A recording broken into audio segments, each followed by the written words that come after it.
اچھا جی، اس کے بعد اس میں جو ہے قتل کے بعد پھر سزائیں، مختلف طرح کی سزائیں ہیں وہ بتائی گئیں کہ کس کون سے جو ہے وہ معاملہ جو ہے اگر قتل کا ہو جاتا ہے تو اس کی کیا سزا ہے،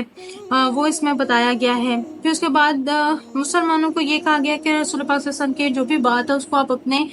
من و ان اس کو قبول کریں، جس طرح سے وہ بتا رہے ہیں، کیونکہ وہ میری بات آپ کو بتا رہے ہیں، ٹھیک ہے۔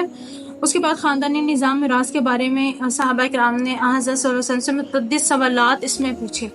ٹھیک ہے، اس کا سب کا جواب اس میں دیا گیا ہے، ٹھیک ہے۔ شروع میں تقویٰ کا حکم دیا گیا اور یہ کہا گیا کہ تقویٰ پہ قائم رہو، یہ تمہیں کامیابی کی طرف لے کے جانے والی چیز ہے۔ اب میں آپ کو اس میں تھوڑا سا بتاتی ہوں کہ کس طرح سے جو ہے جائیداد کی تقسیم کا ایک ذکر اس میں موجود ہے۔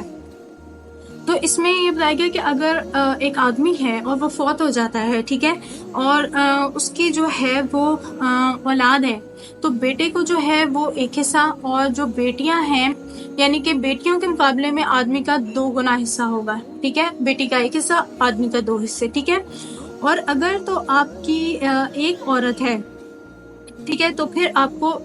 آپ کی جائیداد کا اس کو آدھا حصہ ملے گا، اگر 2 ہیں تو پھر 2/3 جو ہے حصہ وہ جائے گا، ٹھیک ہے۔ اور اگر آپ کی جو ہے وہ ماں باپ زندہ ہیں، ٹھیک ہے، تو اور اولاد کوئی نہیں ہے اور آپ نے کوئی وصیت نہیں کی اور قرض کی کوئی ادائیگی نہیں ہے، تو اس کے بعد آپ کی جو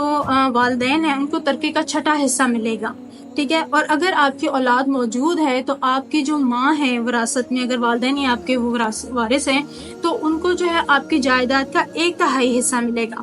اور اگر بھائی بہن بھی ہوں، ٹھیک ہے، تو پھر ان کو ملنے کے بعد جو ہے ماں کو آپ کو پھر 6واں حصہ ملے گا۔ اچھا، اور اس کے بعد جو ہے آپ کا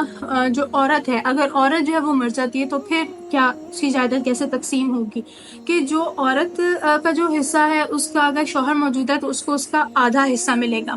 ٹھیک ہے۔ اور اگر تو اس کی بشرطیہ کہ اس کی کوئی اولاد زندہ نہ ہو، اور اگر تو اولاد ہو تو وصیت پر عمل کرنے کے بعد اور قرض کی ادائیگی کے بعد آپ کو جو ہے اس آدمی کو جو ہے ترکے کا 4واں حصہ ملے گا، ٹھیک ہو گیا۔ اور اس کے بعد جو ہے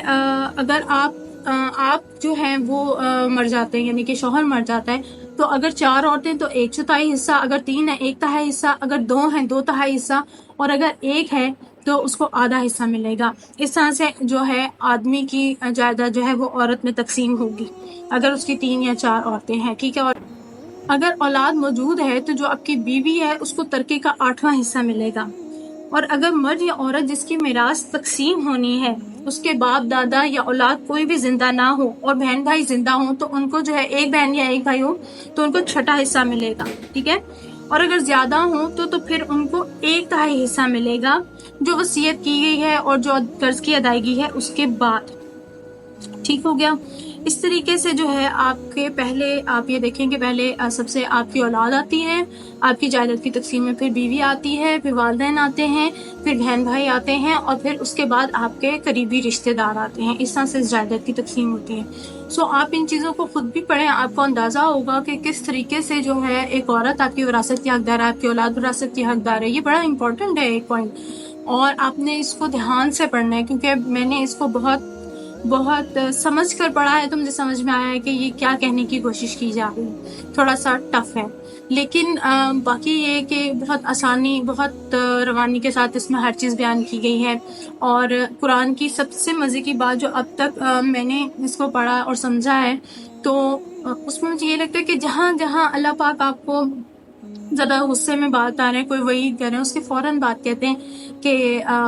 جو اللہ جو ہے وہ بڑا مہربان اور رحیم، اللہ جو ہے وہ بہت مہربان اور رحیم ہے۔ تو آپ اس چیز کو سمجھیں کہ آپ کا جو رب ہے وہ آپ کے ساتھ انتہائی محبت کرتا ہے، تو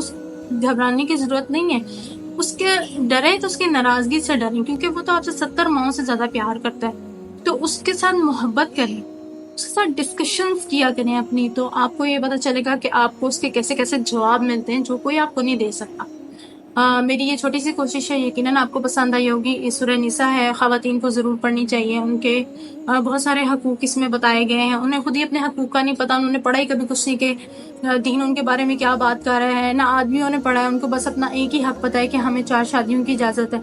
اور 4 شادیوں کے بارے میں بھی یہاں پر یہی کہا گیا ہے کہ اگر تو آپ ان میں بیلنس کر سکتے ہیں تو پھر 4 کریں، ورنہ ایک ہی کافی ہے۔ تو یہ چیز بھی ذرا ذہن میں رکھیے اور خواتین جو ہیں وہ اس کو پڑھیں تاکہ ان کو پتہ چلے کہ ان کا رب ان پہ کتنا مہربان ہے. لوگ مہربان ہیں یا نہیں ہیں لیکن ان کا رب ان پر کتنا مہربان ہے.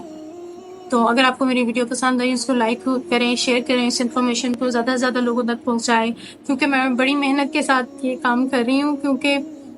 میں خود بھی پہلی دفعہ کر رہی ہوں. تو آپ لوگوں کی دعائیں مجھے چاہیے.